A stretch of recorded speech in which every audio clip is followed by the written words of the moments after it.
Buenas tardes. Antes de comenzar con nuestra conferencia me van a permitir un par de avisos. El primero, si desean entrar en nuestra página web de SEC Madrid, antes hay que registrarse, así que les rogamos por favor que se registren para acceder a la página de SEC Madrid. Y en segundo lugar, quería advertir que ha habido un cambio en el orden de las conferencias, en concreto la de la semana que viene, que tendría que impartir María Elena Zofra Sierra, se impartirá el día 20 de noviembre. Y en cambio, Pablo Toribio Pérez, que tendría que hablar el día 20 de noviembre, hablará el próximo 30 de octubre. Esta información ya está actualizada en la página web, ¿de acuerdo? Y ahora sí, me cabe el honor y el enorme placer de presentar al conferenciante de hoy. Vamos a presentar a Javier Velaza. Él es catedrático de Filología Latina en la Universidad de Barcelona. Sus líneas de investigación principales son la epigrafía romana, la paleohispanística, la historia de la transmisión textual y la literatura clásica. Y ha publicado sobre estos temas numerosos libros y en torno a 300 artículos.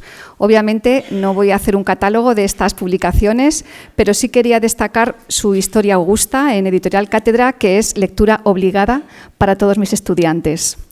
Él además es investigador principal del equipo Litera, qué acrónimo tan apropiado y tan hermoso, Laboratorio para la Investigación y Tratamiento de Textos Epigráficos Romanos y Antiguos. Ha dirigido numerosos proyectos de investigación y pertenece a diversos comités y consejos científicos internacionales.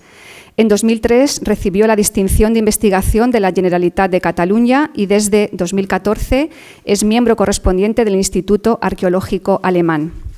Desde 2021 es miembro del Consejo Navarro de la Cultura y las Artes y en la actualidad es decano de la Facultad de Filología y Comunicación de la Universidad de Barcelona.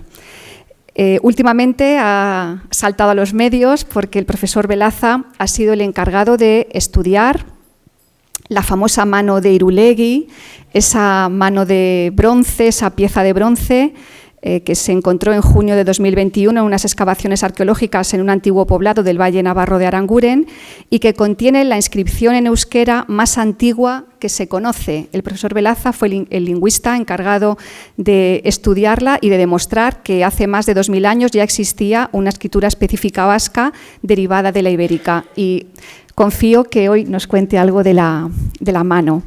No es baladí el hecho de que hoy nos hable, el título de su conferencia, como digo, va a ser Antes del griego y del latín, la variedad lingüística en la península ibérica antigua. Así que confío en que algo de la mano nos cuente. Pero no quería terminar esta presentación sin aludir a otra vertiente del profesor Velaza, su labor como poeta. No sé si es esta devoción que siento por su poesía la que me hace decir que es el mejor poeta en España ahora mismo, pero lo digo y me quedo tan ancha. Y les recomiendo encarecidamente que lean algunos de sus poemarios. Publicó en el año 96 Mar de Amores y Latines, premio Ángel Urrutia. En el 98 de Un Dios bisoño, premio José Hierro. En el 2002 Los Arrancados. En el 2018 Embeses, que fue premio Valencia en Editorial Hiperión. En 2020 de Mudanzas. En 2022 El Campamento de los Aqueos. Y su último poemario, Las Ignorancias, de este mismo año, recibió también el premio de la Fundación Loewe. Así que creo que no es pasión de fan, creo que estos múltiples premios avalan también su trayectoria como poeta. Y antes de darle paso, ya muy brevemente, sí que me gustaría leer uno de sus poemas, uno que contiene El Campamento de los Aqueos, que nos muestra perfectamente cómo el poeta y el lingüista están presentes en este poema que se titula La M diabólica. ¿Cómo se puede hablar de crítica textual en lenguaje poético? Pues él es capaz. La M diabólica. Esto ocurre en el libro sexto de la Eneida. Imbuida de Apolo, la sibila predice al héroe Eneas cuántos son los males que ha de arrostrar aún y le conmina a no rendirse a las desgracias, sino a hacerles frente más audazmente aún de lo que le permita su fortuna. Así hay que traducir el quam que ponen los códices antiguos de Virgilio, pero otros manuscritos dan qua, que significaría que Eneas ha de ir justo, sin salirse de ella, por la vía que su fortuna le permita. La diferencia estriba en una letra solo, una sencilla M que un humilde copista o no vio, o no escuchó, o añadió, o olvidó. Una M inocente o diabólica cambia de raíz el mensaje completo de Virgilio y de la humanidad entera. ¿Quién es héroe? ¿Lo es quien se somete a la ley del destino o solamente aquel que osa ultrapasarla? Tiene un lecho marcado el río de la vida. Hemos venido aquí a desbordar su cauce. ¿Para qué? De esa M tan frágil y elusiva como la línea que aún nos une con Eneas, seguimos suspendidos los héroes de este tiempo. Muchas gracias. Adelante, Javier.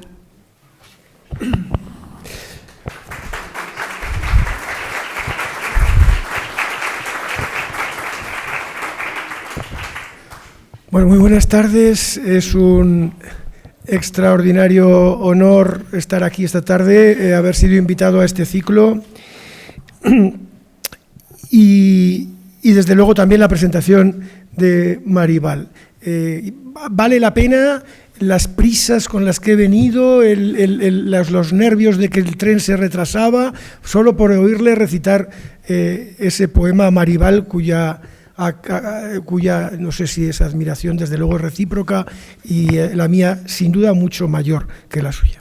Así que vamos a comenzar, en fin, lo que hemos venido a hacer, que es esta conferencia dentro de un ciclo que se llama Las lenguas clásicas y sus misterios. Y miren, déjenme decirlo de una manera casi coloquial, estoy seguro de que yo voy a ser el campeón de este ciclo de conferencias, porque mis distinguidos colegas les van a hablar de 1 o 2 misterios, algunos traerán hasta 3, pero yo traigo muchos misterios. Yo todo lo que traigo son misterios, de hecho. Verán que todo lo que les voy a poder explicar esta tarde, fruto de muchísimos años de investigación, de muchísimos estudiosos muy rigurosos y muy eruditos, son sobre todo dudas. Es decir, lo que sabemos sobre las lenguas antiguas de la península ibérica no deja de ser hoy por hoy más que un catálogo de hipótesis más o menos razonadas, más o menos, digamos, cercanas a una cierta seguridad, pero que de ninguna manera, ninguno de los que nos dedicamos al estudio de estas cuestiones estamos en disposición de garantizarles que estamos en lo cierto. Por lo tanto, lo que yo voy a intentar explicarles de una manera lo más sucinta posible y nunca pasando de la hora que me han concedido, es qué es lo que sabemos e incluso qué es lo que no sobre la situación lingüística de España, de la península ibérica, antes de la llegada de los griegos y de la llegada de los romanos.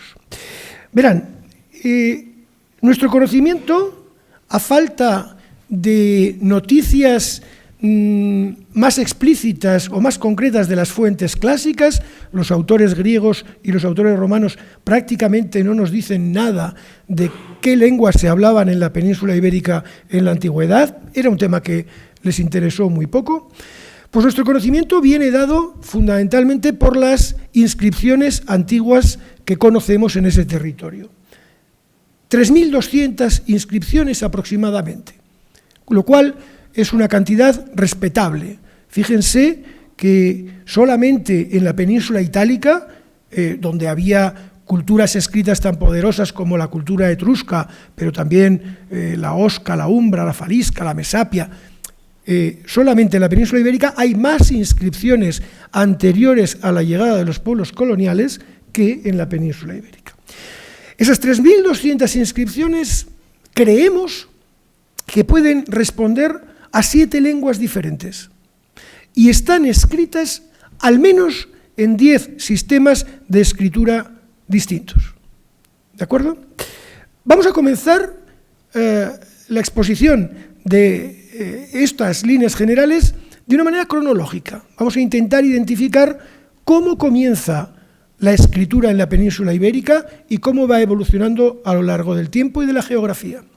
Verán, hasta donde hoy podemos describir, creemos que la primera expresión escrita en la península ibérica, fuera evidentemente de las escrituras coloniales de los fenicios y los griegos, se sitúa en torno al siglo VII a.C. y en la región de Huelva. De esa región proceden una serie de esgrafiados sobre cerámica fenicia, pero que no están escritos ya en el alfabeto fenicio, sino en un alfabeto, en un signario derivado del fenicio y adaptado para escribir una lengua diferente, una lengua autóctona, la lengua que se hablaba en ese lugar y en ese tiempo concreto.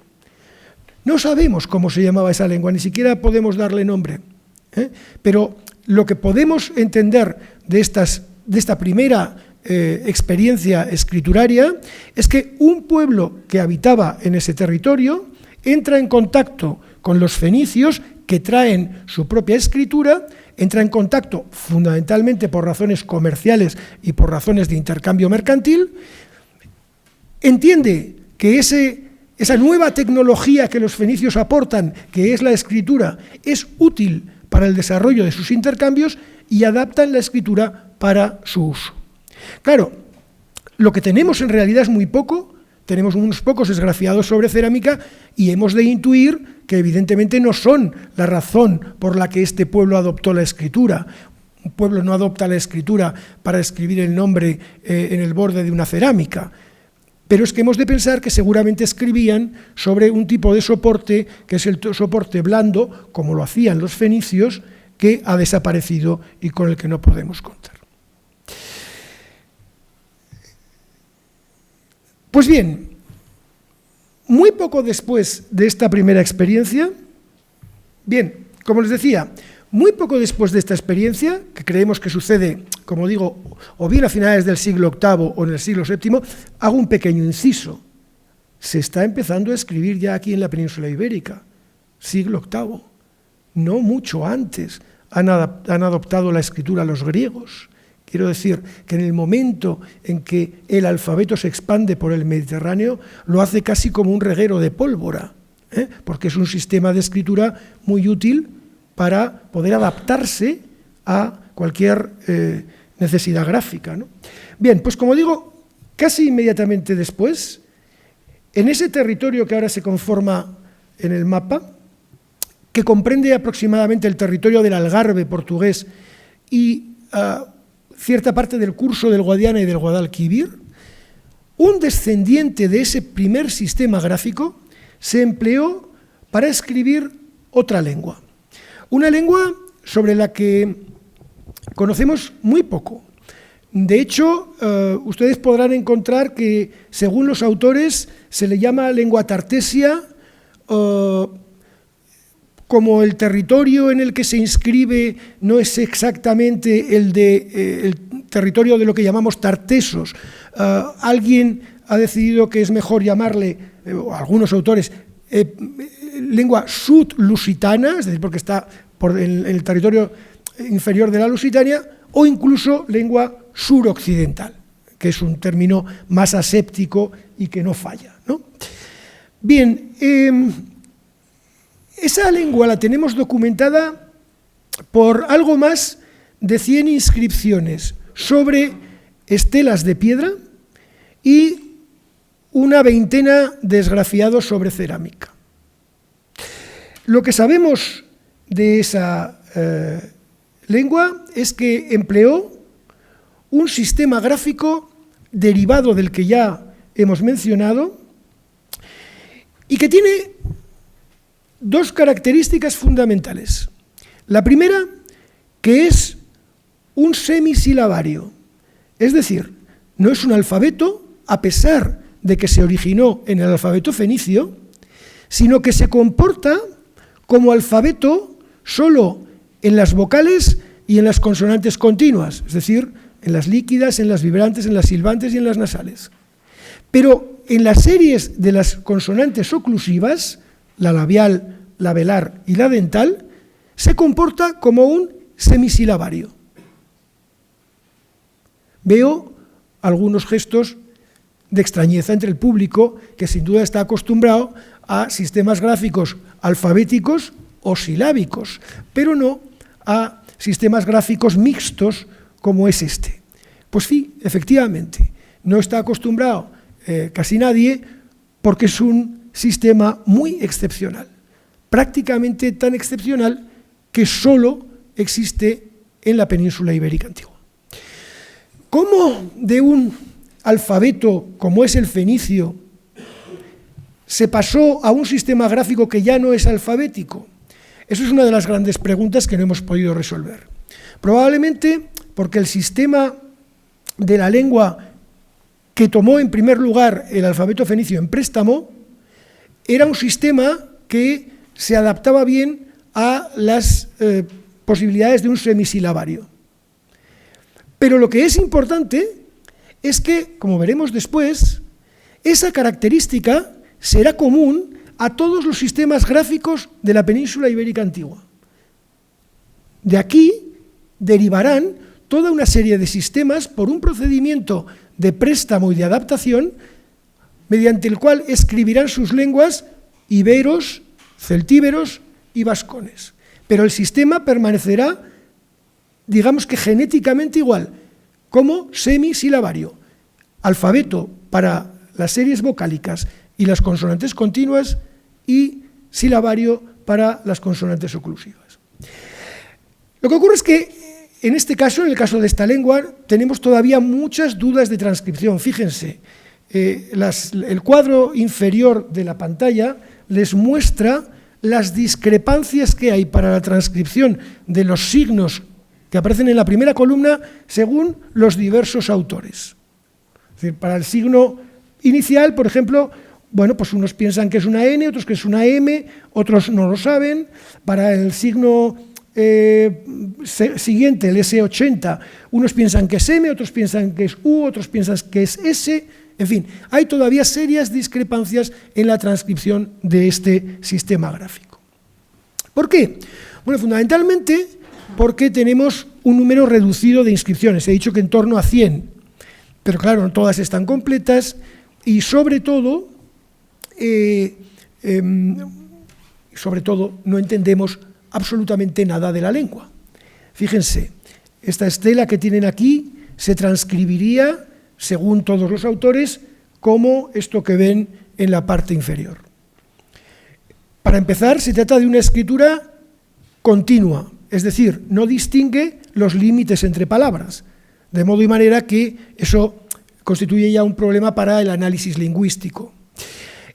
Pero además de eso, cuando uno lee el texto, es prácticamente imposible identificar ninguna palabra ni ninguna secuencia que se pueda emparentar con lenguas conocidas. Es verdad que hace unos años algún estudioso británico propuso cambiar el sistema de lectura de algunos de los signos y a partir de ahí identificar algunos elementos de una lengua céltica. De hecho, esa hipótesis venía vinculada también a una hipótesis de tipo histórico-arqueológico propuesta por algún arqueólogo también británico, que era la de que los celtas no hubieran venido a la península ibérica, como tradicionalmente se ha pensado, a través de los Pirineos, sino que hubieran venido por vía atlántica, desde las islas y por el Atlántico, ¿no? Pero esa hipótesis, la hipótesis de que esto sea una lengua céltica, como digo, no ha sido aceptada, cuenta con muchísimos problemas, y hoy por hoy la mayor parte de los especialistas en esta lengua opinan que no se trata de una lengua indoeuropea, sin que podamos precisar más a qué familia lingüística puede pertenecer. Bien, este pueblo, el pueblo suroccidental, pueblo bastulo-turdetano, pueblo de los Coni, dejó de escribir esa lengua, dejó de marcar esas estelas funerarias en torno al siglo V. Y a partir de ahí no volvió a escribir nunca más. decir, esa experiencia escrituraria tiene una duración relativamente limitada y después del siglo V ahí no habrá escritura hasta que no lleguen los romanos en época republicana y traigan su sistema de escritura y su lengua. Eso es una cosa que nos hace ver que en el mundo antiguo pudo haber experiencias de escritura efímeras, no muy prolongadas en el tiempo y además probablemente no con gran intensidad. A mí me gusta hablar del concepto de intensidad epigráfica. Un pueblo puede adquirir la escritura y puede utilizarla, pero no siempre con la intensidad del pueblo de al lado o con la intensidad de otros pueblos. Es un concepto que me parece muy interesante. ¿Por qué, de todas maneras, es importante remontarnos a estos sistemas de escritura? Porque estos sistemas de escritura serán los antecedentes de los que tomará modelo un territorio, que es el territorio, ahora pueden verlo en el mapa, de lo que llamamos la lengua ibérica.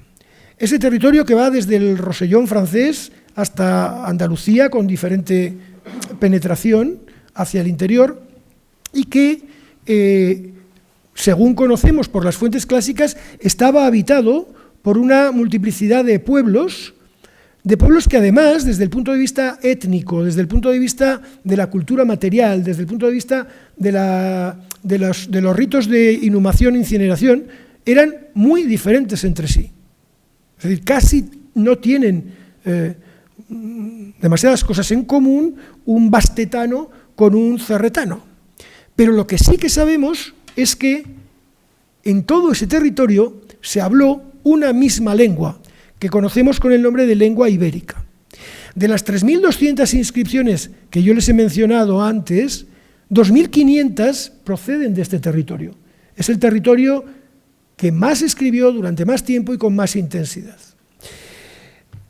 ¿Desde cuándo? Bueno, pues la que tienen en este momento en la pantalla podría ser una de las inscripciones ibéricas más antiguas que conocemos. Los iberos ya escribían desde los últimos veintenios del siglo V a.C.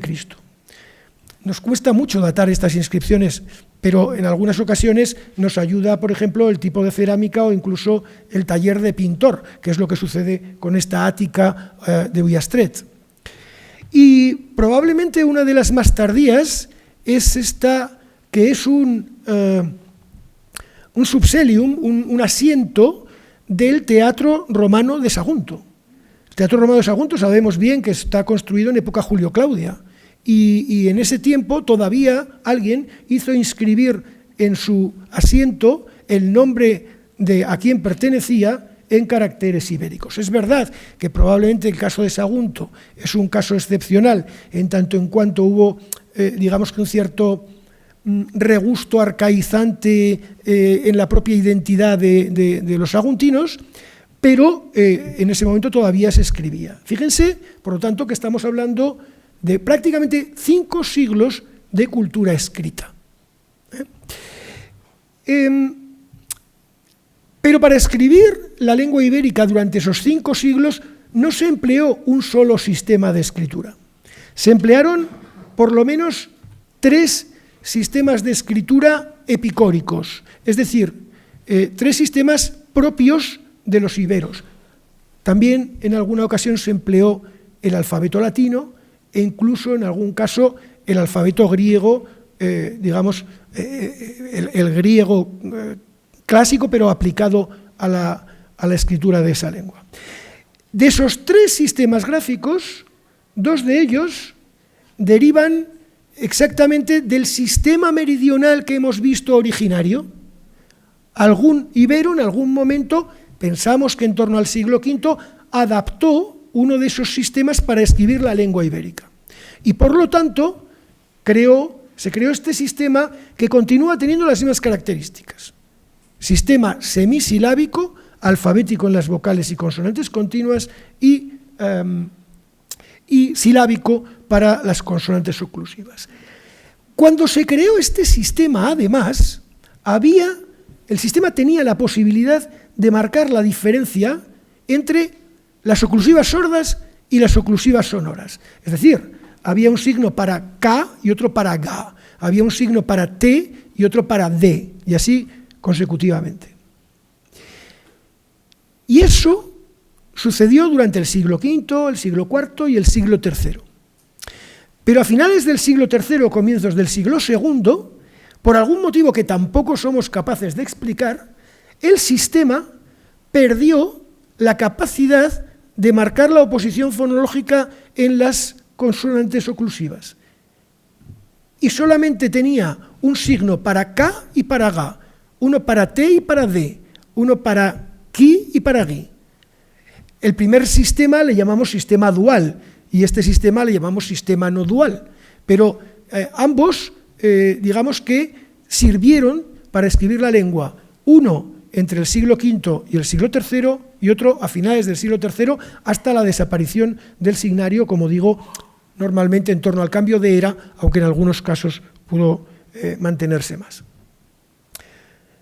Junto a ese signario, o esas dos variedades de signario, un signario que llamamos suroriental, que deriva también del signario meridional anteriormente citado.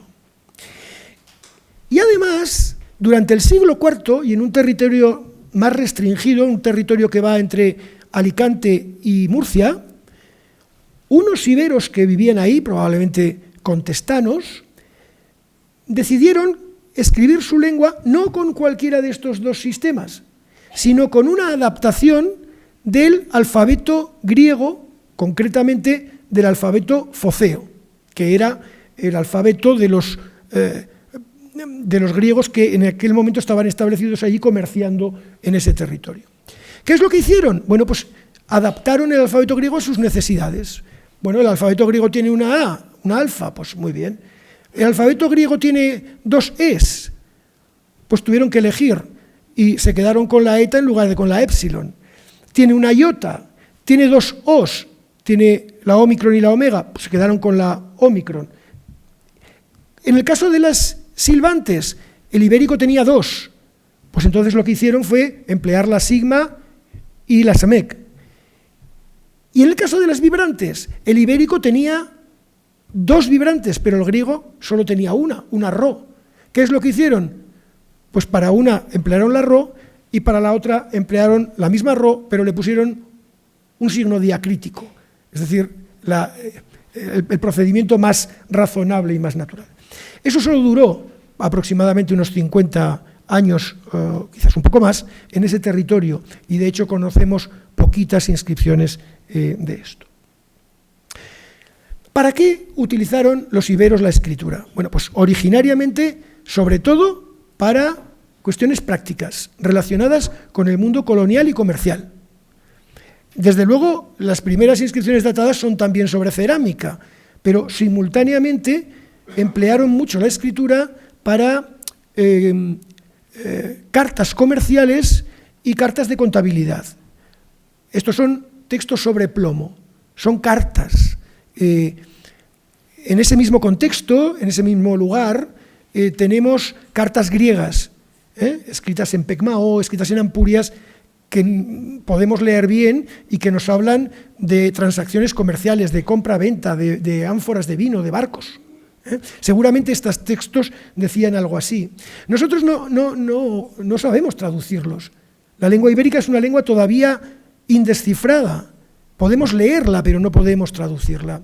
Entonces, ¿cómo nos guiamos? ¿Cómo podemos saber que estos son cartas? Bueno, por criterios externos, ¿no? Por ejemplo, esta que tienen aquí es una carta escrita por las dos caras, pero si se fijan en este lateral, en sentido inverso a la escritura y en el sentido en que la carta se plegaba, tiene un texto que es un nombre de persona. Pues ese nombre de persona es el destinatario de esa carta. También emplearon la escritura pues para llevar cuentas comerciales. Eso lo sabemos porque algunos de esos plomos pues tienen expresiones numerales. Hemos ido determinando incluso el sistema numeral que tenían en una base triple que son A, O, Ki. Contaban en A, O y Ki. No sabemos qué son A, O y Ki, pero contaban de esa manera. A veces también, como es el caso, para probablemente funciones que los griegos también les enseñaron, como son las execraciones, las tabellae de fictionis, como es el caso de esta. Y paralelamente fueron desarrollando un uso de la escritura en funciones de lo que llamamos la epigrafía de la distribución y la comercialización. Fíjense, marcas sobre dolios, marcas sobre ánforas que marcaban el taller de donde habían sido generadas. También en los últimos años hemos ido identificando cuevas y santuarios al aire libre donde se llevaban a cabo ritualidades, liturgias, y se escribía. Cuando la escritura entra a ser más general en el pueblo ibérico, a partir de finales del siglo III, la incluyen también en la ritualidad, en el mundo religioso. En este momento, el lugar donde, este es el mapa de distribución de estos lugares, pero el lugar donde se ha producido una eclosión de hallazgos es el territorio de la Cerdaña catalana, porque ahí ha aparecido más de 80 rocas con más de 140 textos y siguen apareciendo. Son de estas características, son muy difíciles de ver, ustedes pueden pasar al lado del texto y no verlo, son letras muy pequeñas, porque en realidad no están destinadas probablemente a ser leídas o a hacer lo que entendemos como la exhibición pública, el public display, sino a cumplir la función sagrada de dejar por constancia del rito que se llevaba a cabo. Solo a partir del siglo II y por influencia de la escritura romana y de la epigrafía de los romanos, los íberos comienzan a escribir también en otros contextos, por ejemplo, el contexto funerario. Contexto funerario, como esta estela de Cretas, fíjense que ahí el texto prácticamente no tiene sitio. No está pensada la estela para recoger un texto. La estela está pensada para mostrar el lenguaje iconográfico que estos íberos tenían desde siempre, con sus lanzas mirando hacia arriba, con su panoplia militar, pero el texto se va haciendo lugar y se irá haciendo lugar progresivamente a lo largo de ese siglo II y siglo I hasta el punto de convertirse en el único mensaje de la estela funeraria. Elimina el mensaje iconográfico tradicional y el texto, digamos que se enseñorea del campo epigráfico, ¿no? Eso quiere decir que la gente podía leer. No entraré aquí en una de los grandes problemas de la epigrafía antigua, que es cuánta gente leía, cuál era la intensidad de la literacy, ¿no? No solo en estos pueblos, sino incluso en el mundo griego o en el mundo romano. Incluso ya en el siglo I, los iberos escriben textos que entendemos como textos honoríficos y que se encuentran en los lugares de exhibición como el foro de Ampurias, esta inscripción es de ahí, junto con las inscripciones griegas y las inscripciones romanas. Ampurias fue un lugar trilingüe, donde se podían leer textos en las tres lenguas. O incluso en Tarragona, donde hay algún texto bilingüe, como verán, desgraciadamente tan mutilado que prácticamente no nos sirve de nada. De hecho, el texto bilingüe, yo sé que ustedes están pensando, pero estos señores no tienen bilingües para traducir. Bueno, pues no tenemos. Este es el texto bilingüe más largo que tenemos y, por desgracia, yo creo que no es bilingüe, en el sentido de que los dos textos no dicen lo mismo. Que el texto latino dice una cosa, dice Marcus Fabius Isidorus Coerawit, pero que eso no es lo que traduce el texto ibérico, sino que, digamos, son textos complementarios, son bilingües, en el sentido que hay dos lenguas, pero no son dos textos equivalentes. ¿Y por qué? Bueno, a partir de ahí también se incorpora la escritura a las monedas, finales del siglo III ya en Sagunto, pero después en muchísimos otros lugares donde lo lógico es encontrar la ceca, la denominación de la ceca. Y tienen, por ejemplo, la segunda es la ceca de Baitolo, la antigua Baetulo, Badalona. La siguiente es la de Untiquesquen, la de Úndica, seguramente Ullastret. Abajo Usequerte o Siquerda, bueno, como sucede habitualmente. Incluso en cerámicas de producción local, como la serie de cerámicas decoradas de San Miquel de Liria o del Bajo Aragón. Sobre mosaicos, en Camín Real tenemos este mosaico de más de 2 metros en caracteres ibéricos. Es decir, somos relativamente capaces de describir cuál fue el uso de la escritura en la sociedad ibérica, para qué la utilizaron, cómo evolucionó, cómo se intensificó. Pero entendemos muy poco de la lengua. Si me preguntan qué sabemos de la lengua ibérica, me va a sobrar con esta diapositiva. Para empezar, y por encima de todo, la lengua ibérica es una lengua indescifrada. Es decir, hoy por hoy no sabemos leer los textos ibéricos. No sabemos interpretar, no sabemos traducir.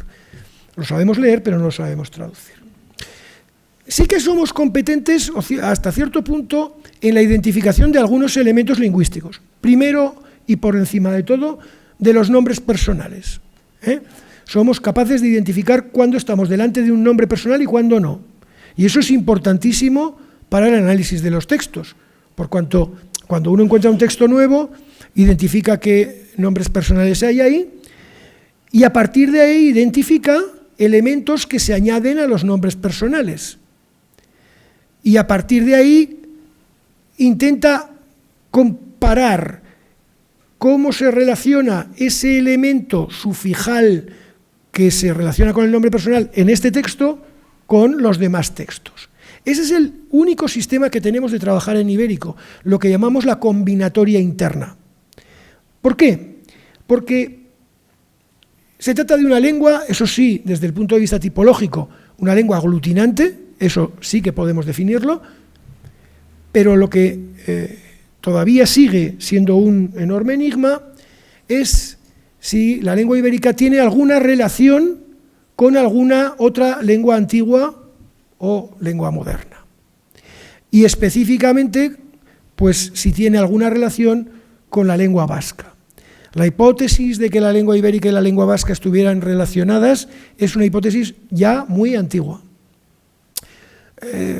Fundamentalmente postulada por von Humboldt, que dijo, bueno, en realidad la lengua ibérica era la lengua de toda la península ibérica.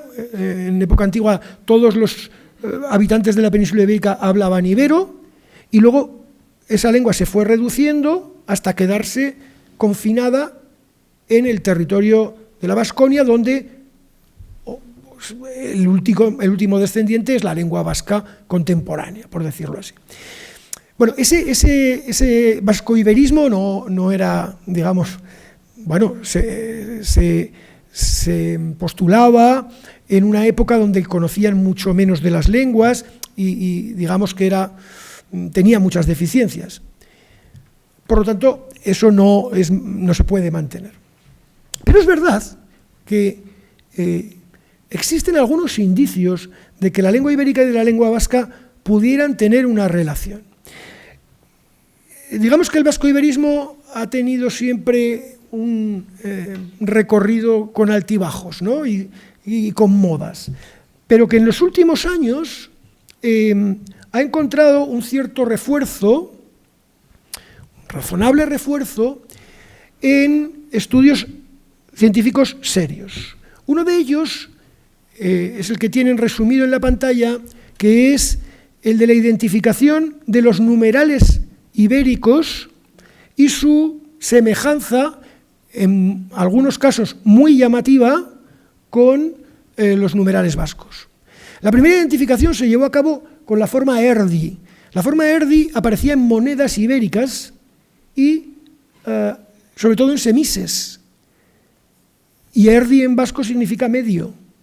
A partir de ahí, estudiosos como Joan Ferrer, Eduardo Orduña, fueron viendo que algunas de las formas que antes se entendían como nombres personales o formadores de nombres personales ibéricos podían corresponderse funcionalmente con numerales. Fíjense, bin sería bi, laur sería laur, borstep sería borts, sei es idéntico, sisbi se parece a saspi aunque hay alguna alteración vocálica, sorse se parece a sortsi, abar podría ser amar, orkei y ogei, que también hay una variante, sería como ogei 20.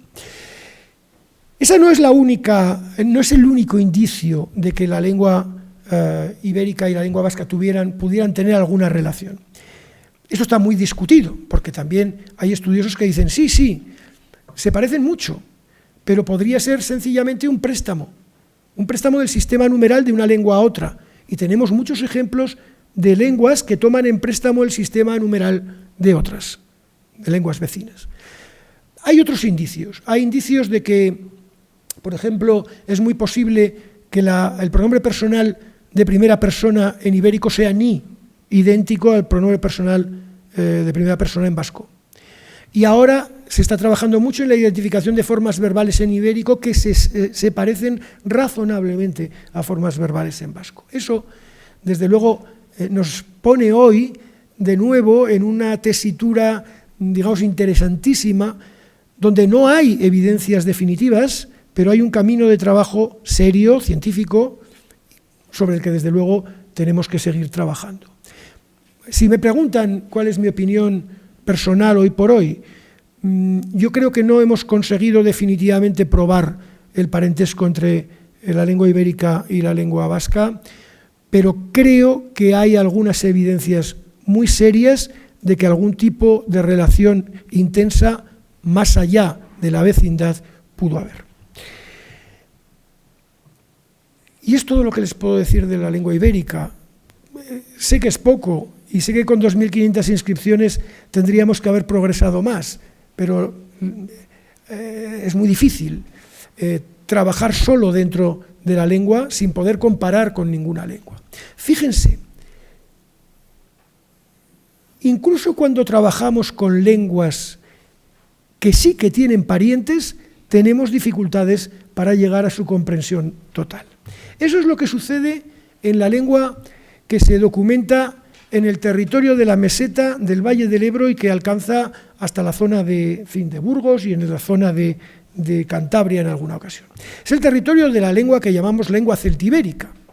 En este caso estamos en una situación totalmente diferente. La lengua celtibérica pues es una lengua indoeuropea, sobre eso no hay ninguna duda, y es una lengua céltica, es decir, pertenece a la familia de las lenguas célticas, es la lengua céltica peninsular frente al grupo de las lenguas insulares, pues donde tiene parientes antiguos como el galo, el lepóntico y parientes, digamos, más recientes como el antiguo irlandés o el gaélico o el bretón o incluso el de la lengua el de la isla de Man, el manch, ¿no? Bien, sabemos que la lengua celtibérica pertenece a esta familia y de hecho en los últimos años se ha conseguido investigar con cierta garantía sobre su estructura lingüística, sobre su flexión, sobre sus declinaciones, dicho de una manera más directa, ¿no? Aquí tienen un cuadro de las declinaciones de los temas en A. En realidad, digamos que no están declinados sobre una misma raíz, sino que este cuadro lo que hace es poner la forma que sí que tenemos documentada. Es decir, no tenemos la forma touta para el nominativo, pero tenemos la forma toutam para el acusativo. Podríamos jugar a decir touta, toutam, toutas, toutai, toutaz. Eso sería la declinación de un tema en A, touta, ciudad. Hay temas en O, bouitos, bousto, mavalo, etc. Temas en I, temas en U, temas en nasal, temas en vibrante, temas en oclusivas. Fíjense que no todas las casillas están llenas porque todavía no hemos conseguido identificar cuál es la forma, por ejemplo, del genitivo del plural de los temas en R. no tenemos ningún caso hasta el momento documentado y por lo tanto no sabemos exactamente cómo era.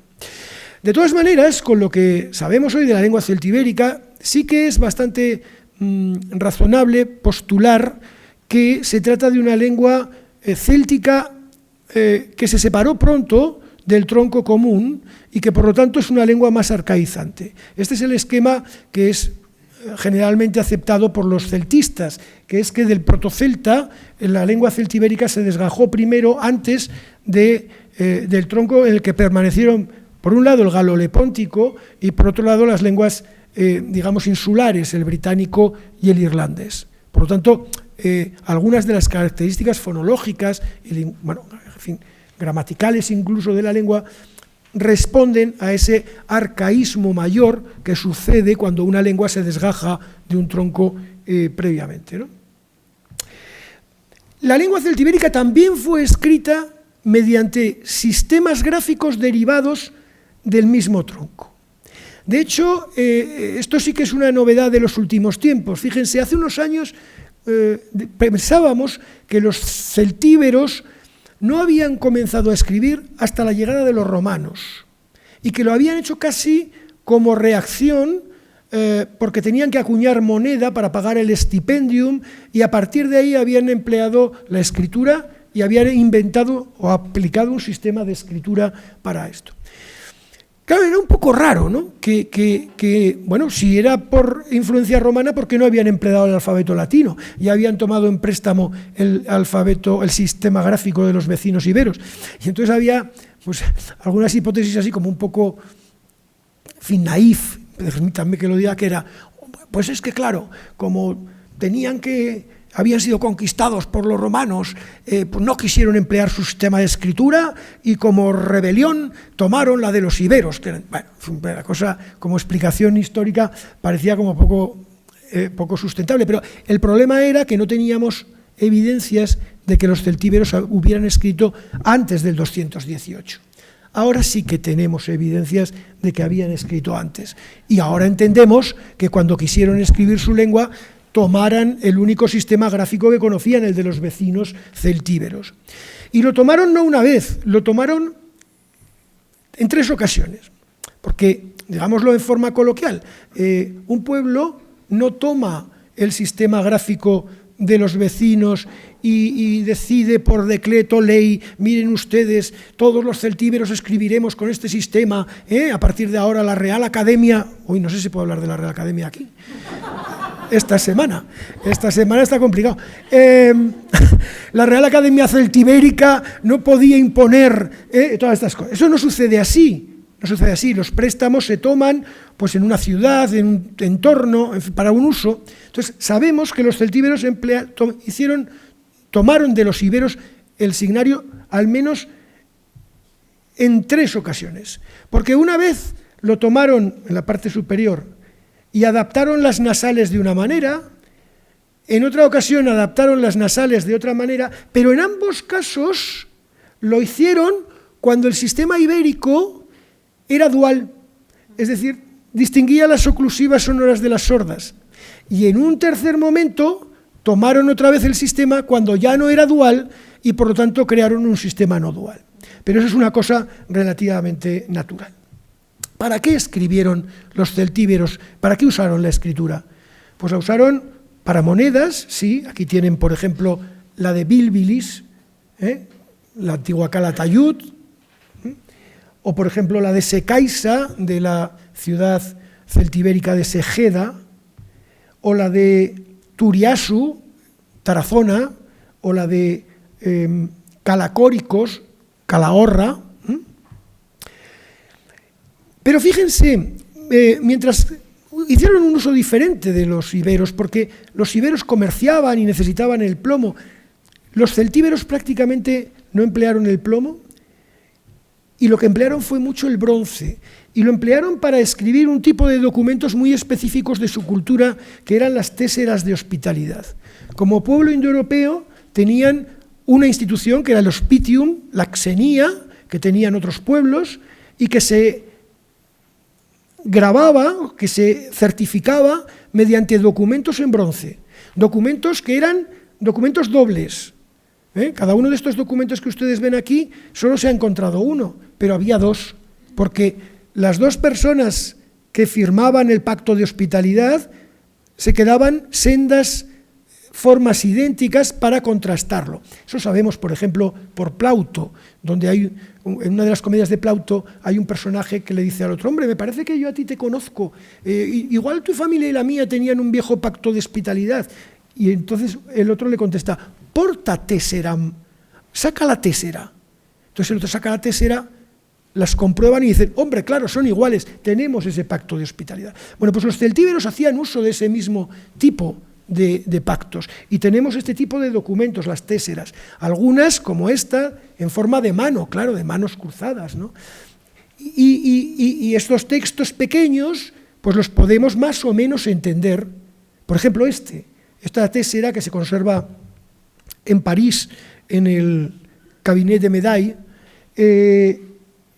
nos da la forma onomástica completa de un celtíbero. Los celtíberos se llamaban, con un nombre de persona, lubos, nominativo del singular, lubo. Alizocum, genitivo del plural de un adjetivo formado con el sufijo co sobre un nombre de persona. De los alizocos, la familia de los alizocos. El nombre del padre, en genitivo, aualo, y la palabra para hijo, en celtíbero, que es gentis. Este señor se llamaba Lubo, de los alizocos, hijo de Aualo. Y había hecho el pacto con una ciudad que es Contevias Belaiscaz. Contevias Belaiscaz es una ciudad que se llamaba Contrevia Belaisca, que está cercana a Zaragoza y que hoy está el pueblo de Botorrita, pueblo que es muy conocido por documentos como algunos que veremos después. A veces las téseras tenían formas de animales, formas de manos, pero a veces también tenían formas geométricas, volumétricas, como esta que tenemos, y como esta otra, que es la única que conservamos con las dos partes, las dos partes encajadas. No sabemos si porque se produjo, digamos, la identificación y las juntaron, o porque se había fabricado la tésera y no se separaron entre los dos elementos, ¿no? Eso no sabemos cómo funciona, pero esta es la única que tenemos, hemos identificado las dos partes. A partir de aquí, también documentos sobre bronce que entendemos también como pactos o como, digamos, certificaciones de acciones jurídicas, porque el bronce es el material fundamental para la epigrafía jurídica, ¿no? Y desde luego, vayamos a Botorrita, grandes textos sobre bronce en Botorrita, hemos encontrado 4, además de otro escrito en latín. Este es el que tiene el primer bronce de Botorrita, tiene un texto en una de las caras y en la cara inversa tiene toda una lista de nombres. O que es el tercer gran bronce de Botorrita, que tiene también una enorme lista de nombres. Sin embargo, no somos capaces de entender totalmente los textos. Es una lengua indoeuropea, una lengua céltica. Tenemos todo el instrumental de la lingüística comparada para aplicar a esos textos. Y tenemos muchas lenguas con las que comparar. Pero, sin embargo, cuando llegamos al intento de traducción o de conocimiento de lo que nos está diciendo el texto, por desgracia, entramos en discrepancias y hay muchas hipótesis. Hay gente que dice que, por ejemplo, el bronce de Botorrita es una ley sacra, otros dicen que es una sentencia por el uso de aguas, cosa que es, por ejemplo, el texto en latín. En fin, no somos capaces todavía de comprender totalmente esos textos. En los últimos años se han encontrado más textos celtibéricos. Uno de los más importantes es este. Los celtíberos también escribieron su lengua en caracteres latinos, en alfabeto latino, pero hicieron una adaptación. Ellos tenían 2 silbantes y el latín solo tenía una silbante. Bueno, pues ellos inventaron una forma de marcar con un diacrítico inferior la S latina para marcar su segunda silbante. Cada vez que nos salen nuevas inscripciones de este tipo, vemos que la extensión y la intensidad de la escritura entre los celtíberos fue mayor, aunque todavía, como digo, no estemos en capacidad de discernir los textos. Incluso en alguna ocasión escribieron también cartas. Este es el único texto sobre plomo que conservamos del mundo celtibérico. Apareció en la provincia de Cuenca y sabemos que es una carta, porque en la parte posterior aparece ese texto que se lee Abulei Caicocum Tatus. Abulei es el dativo de un nombre de persona, para Abulo, Caicocum, el nombre de la familia de los caicocos, Tatus, el imperativo del verbo dar, detot, en latín arcaico. Suena igual. Pues entréguese a Abulo de los caicocos, es el nombre del destinatario de la carta. Curiosamente, los celtíberos escribieron poco, hasta el momento sabemos poco de eso, en textos funerarios. Escribieron un poquito en algunas estelas, y el texto funerario más largo que conservamos es este, pero sorprendentemente procede de un lugar inusitado e insospechado. Procede de Ibiza, donde evidentemente no podemos sospechar que se hablara mucho celtíbero, pero algo sí. Una familia, probablemente procedente de Azaila, enterró allí a uno de sus personajes, uno de sus familiares, y lo hizo en la lengua de la familia, en la lengua que traían de aquel lugar. Pero entendemos que es naturalmente un desplazamiento de estas cosas. Bien.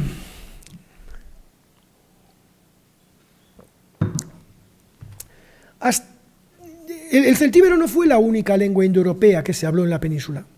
En ese territorio, el territorio de la Lusitania, se habló otra lengua indoeuropea que llamamos lengua lusitana. En este caso es indoeuropea, pero no es céltica. Aunque hubo una discusión en su momento sobre si era una lengua céltica, el lusitano no es una lengua céltica. Es una lengua que, hasta donde sabemos, parece que está más relacionada con la familia itálica. Del lusitano sabemos poco, porque solo conservamos 6 inscripciones, todas ellas escritas en el alfabeto latino. Ellos no adaptaron ninguno de los sistemas epicóricos, adaptaron el alfabeto latino a partir, desde luego, de época muy tardía de la República o quizás de cambio de era. Y así suena el lusitano, ¿no? Es decir, esta inscripción, por ejemplo, está encabezada por un texto en latín, Rufinus et Tyro scripserunt, y un texto en lusitano. En algunos casos podemos más o menos interpretar de lo que habla el texto. Fíjense, en este texto aparecen unos nombres, Trebopala, Trebarune, Reue, que conocemos porque aparecen en inscripciones votivas romanas coetáneas en latín. Y son nombres de divinidad, son teónimos, tanto Trebopala como Trebarune y Reue. Y en ese texto aparecen palabras como Tauron, Porcom y Oilam, que tratándose de una lengua indoeuropea, bueno, pues dan ciertas posibilidades de que sean palabras como toro, cerdo, y oila se ha propuesto que sea pues un diminutivo de ovis, es decir, que tengamos una suovetaurilia, un sacrificio de un toro, un cerdo y una oveja, que es muy común en el ámbito indoeuropeo. Pero también en los últimos años algún hallazgo del lusitano nos ha venido a trastocar alguna de las pocas ideas que teníamos sobre él. Pensábamos que estos textos, los 4 primeros que conocíamos, eran todos de época, pues se habían datado casi en el siglo II después de Cristo. Pero la aparición de este texto, el texto de Arronches, nos ha puesto delante de una paleografía que es bastante antigua, es de época republicana. Entonces nos extraña que solo tengamos 6 textos datados entre época republicana y siglo II. Parece como una extensión cronológica excesiva para tan poca intensidad epigráfica. Pero en fin, eso es lo que tenemos. Y hace unos años yo hubiera dado aquí por acabada la conferencia. Se hubiera dado las gracias, esto es lo que sabemos, pero algunas cosas van progresando. Es verdad que en ese territorio que comprende sustancialmente la zona de la Comunidad Foral de Navarra,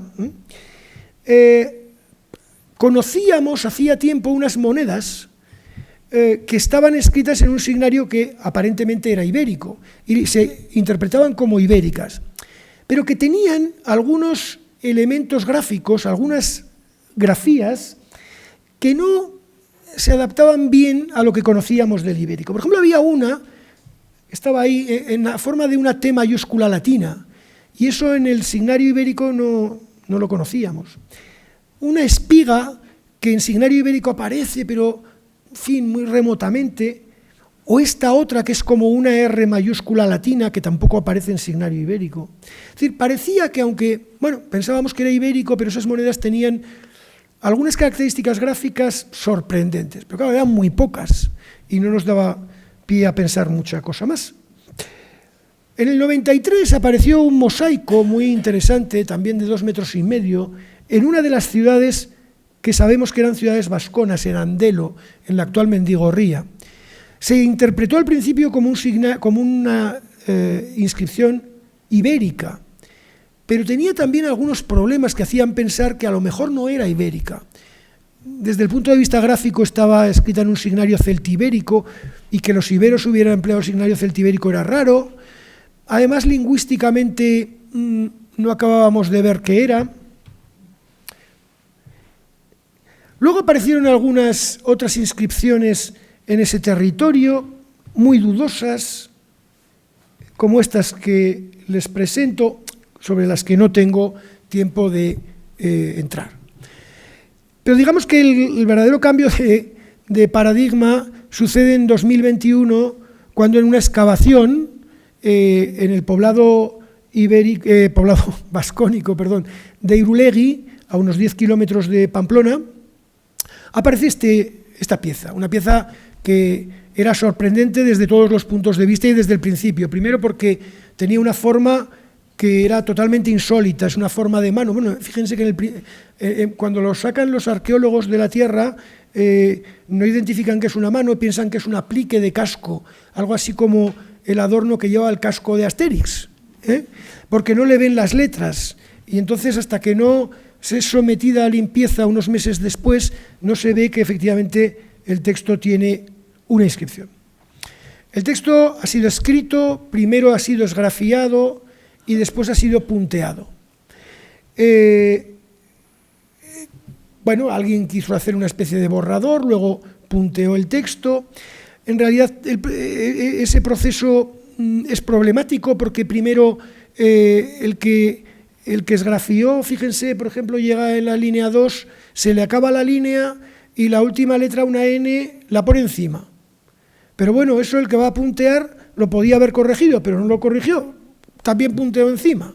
No sabemos si es la misma persona, lo que sabemos es que los dos textos tienen alguna pequeña discrepancia, pero bueno, sobre todo lo que llamó la atención desde el principio es que ese texto, si se fijan en el segundo signo de la tercera línea, vuelve a ser una T mayúscula latina, que es el que aparecía en aquellas monedas y que para nosotros era tan sorprendente. Esta inscripción estaba utilizando el signario de esas mismas monedas. Y sobre todo que cuando leemos el texto, pues bueno, aparecen una serie de secuencias muy llamativas. La primera, desde luego, es la de la primera línea, que es la que dice: en el texto esgrafiado Sorioneque y en el texto punteado Sorionecu. Independientemente del final que o Q, luego les diré lo que pensamos nosotros ahora de esto, lo que está claro es que el texto comienza por Sorión, y ese Sorión, no sé si hay algún vasco en la sala, pues suena como muy inmediatamente a vasco Sorión, que significa buena fortuna. Sori es fortuna y on es buena.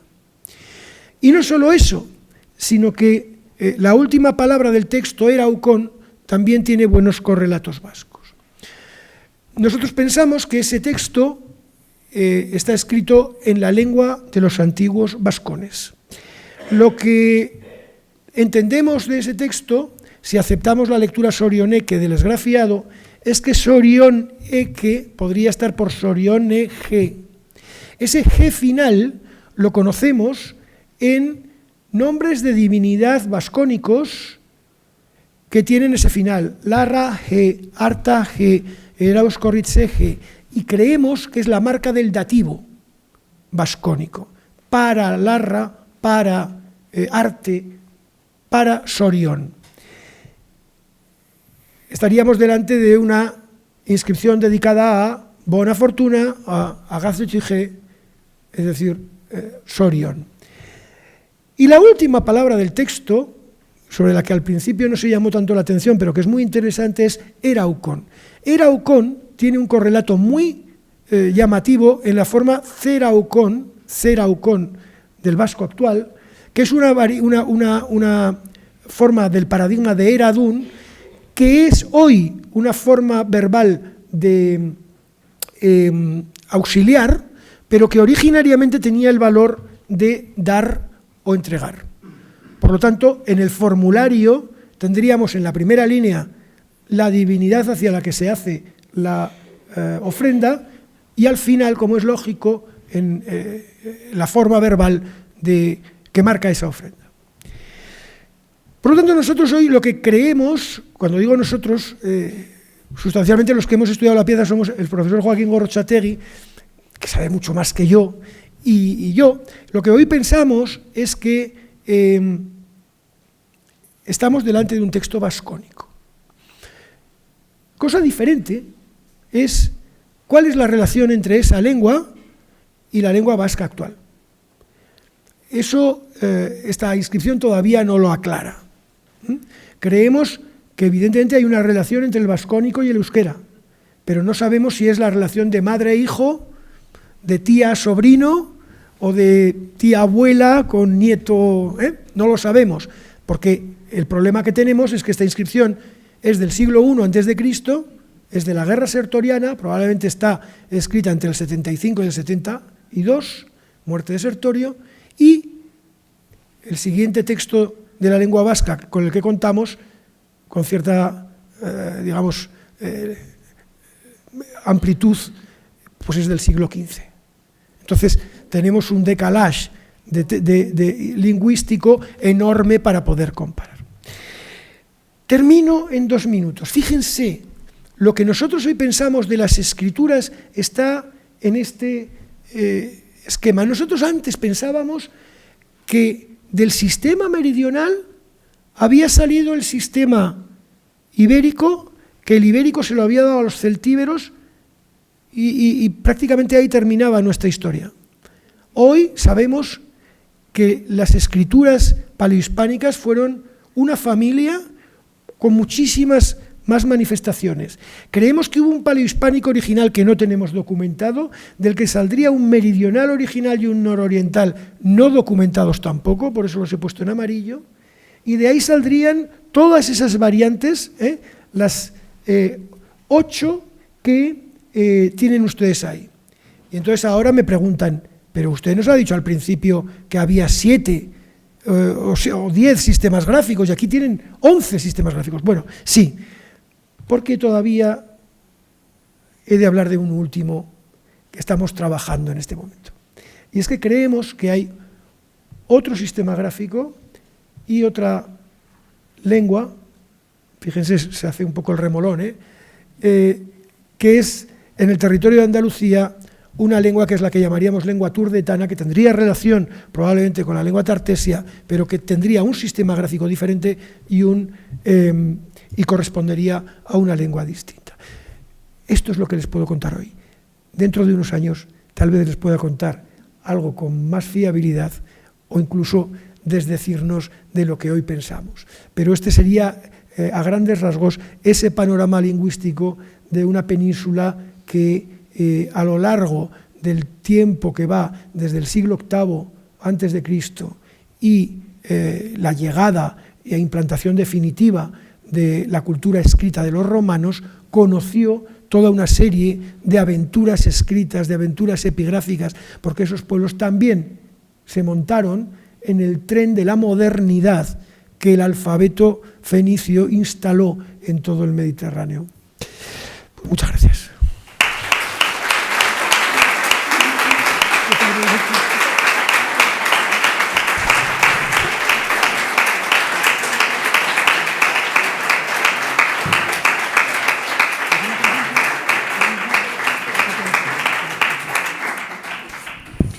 Muchísimas gracias, profesor Velaza, por hacernos fácil lo difícil, una materia absolutamente complicada y qué fascinante, ¿no? Qué fascinante. Hemos agotado nuestro tiempo, así que simplemente les emplazamos al próximo miércoles con la conferencia del profesor Pablo Toribio Pérez, La pervivencia del latín y sus paradojas. Muchas gracias por venir. Gracias, Javier. Qué maravilla. Gracias.